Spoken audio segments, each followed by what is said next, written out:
Refining NZ currently supplies 40% of our country's energy needs.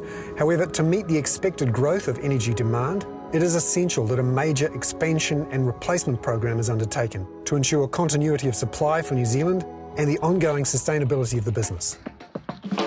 On the 27th of April this year, shareholders have got a really important decision to make. We have our AGM up here at Marsden Point, and we'll be asking you to decide whether we should go ahead with a $365 million new state-of-the-art platform. And so we've got a real opportunity here to actually increase the amount of petrol that we do make for New Zealand. It will make us even more reliable, it will make us even more cost-effective, and it will significantly reduce our environmental footprint. That sounds like a great idea.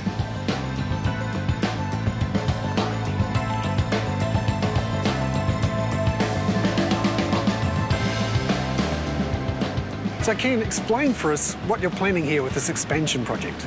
We've got a piece of 1964 kit that currently converts the crude oil fraction that makes petrol into petrol you can put in a car. It's been sterling service for us over the last 48 years, and it's getting a bit tired. We'll probably have to spend about $105 million on it to actually just keep it going for another few years. So we've actually identified a really interesting opportunity, which is to replace that bit of kit with a piece of modern technology. How much does this project increase capacity? Well, what it'll enable us to do is to produce about 2 million barrels a year more of petrol.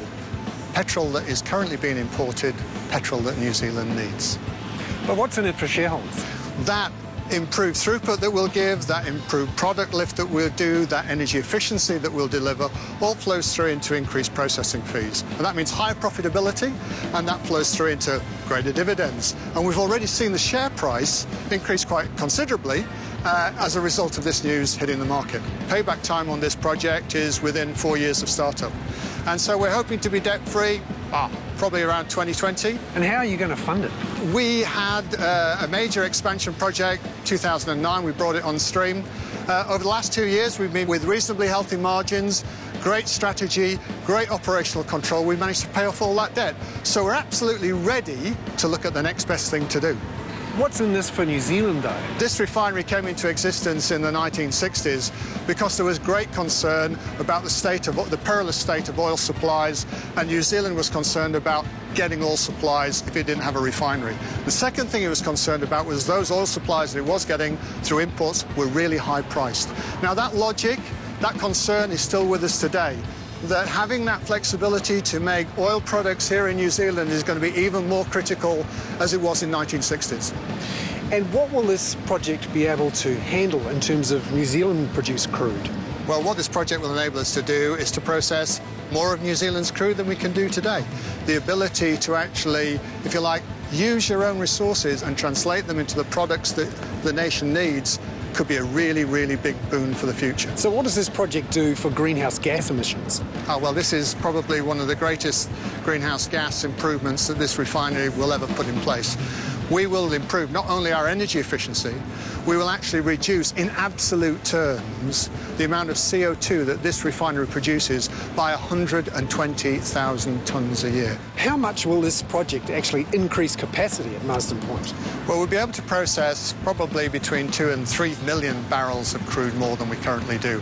And almost all of that will be converted into extra petrol that will be available here in New Zealand. And what that's going to do is increase our market share from something like 50% at the moment to around 65%. But is there any guarantee that the customers will buy them? At Marsden Point, I can make more petrol more cheaply, more reliably and more environmentally friendly than you can import it. So why not, though, just do a simple renovation of the existing plant? And we'll actually have to do that if shareholders don't support the growth project. But all that will do will be to retain our current capability. Now, currently, we outperform all the Australian refineries. We outperform refineries of our size in the Asia-Pacific region. But we'll only retain that position if we keep moving forward. And my concern, if we don't go forward with growth, is that we slip back competitively. So why do small shareholders need to decide on this? Surely it's a done deal. Well, the board has made a recommendation to shareholders to support the growth project. But remember, directors vote in the best interests of the company.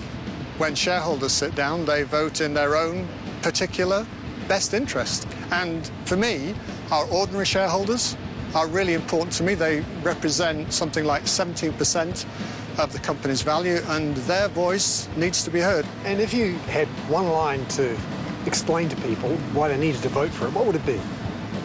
Well, I think this is completely in line with refining NZ's strategic direction, which is to provide decent returns for shareholders, to delight its customer, and to demonstrate to New Zealand that this is a great company delivering for the country as well as for shareholders.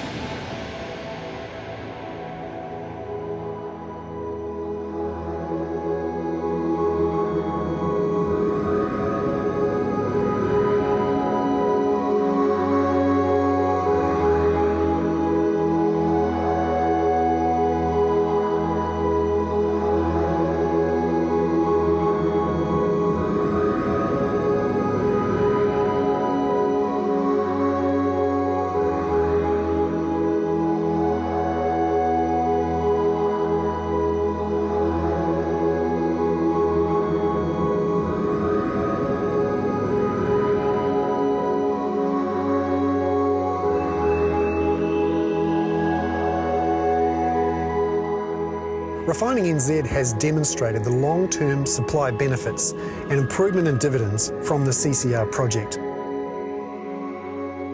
If you have a view on the project, then please express it by voting at the AGM.